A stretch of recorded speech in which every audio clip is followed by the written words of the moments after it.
እኔ የምለው በነገራችን ላይ ማለት ነው የሰው ባል መስረቅ እንደዚህ ያሳምራል እንዴ? ግን እኮ የውሸት ነው ይሄ ውበት፣ የውሸት ነው ይሄ ሄርሜላ ውበት፣ የውሸት ነው።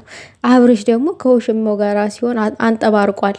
ታይቶኛል። አመር ሊለብስ መሰለኝ። ሰላም ጤና ይስጥልኝ። ውድ ነው የተከበራችሁ ሚቻናል ተከታታዮች ሰላማችሁ ይዛልኝ በያላችሁበት። እንግዲህ ፓርት 3 የውሽሚትንና የውሽማውን የቀን ውሏቸውን ነው ልዘግብላቸው የመጣሁት። እንግዲህ ደብረ ዘይት ከሄዱ 3ኛ ነው 4 ቀናቸውን አስቆጥረዋል። ውሽሚትና ውሽማው እያልኩ ብጠራ ይሻላል። ስማቸው ምን ስም አላቸው? ስማቸው ጠፍቶ እነዚህ ስማቸው የጠፋ ማለት ነው። ሁለት ለሰው የማይጨነቁ ሰዎች እና የዛሬ እንግዲህ እንደምታዩት ነው። ውሽሚትና ውሽማው ፈገገግ ብለዋል። ያ ማለት ተመችቶናል፣ ውሎና ዳራችን በጣም ተስማምቶናል፣ የሆነ ነገርም ቀያይረናል፣ ዘይትም ቀይረን ጨርሰናል። ምን የሆነ ነገር እላለሁ፣ በግልጥ አላወራም እንዴ?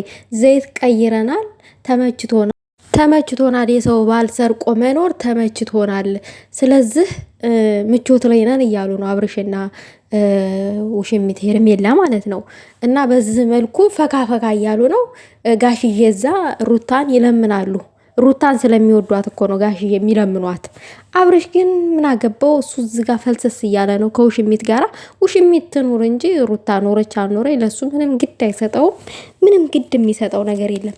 ግን እንዴት እንቅልፍ ይተኛላችኋል? እንደው በማርያም ግን እንዴት ይበላላችኋል? ይጠጣላችኋል? ቆይ አይጨንቃችሁም?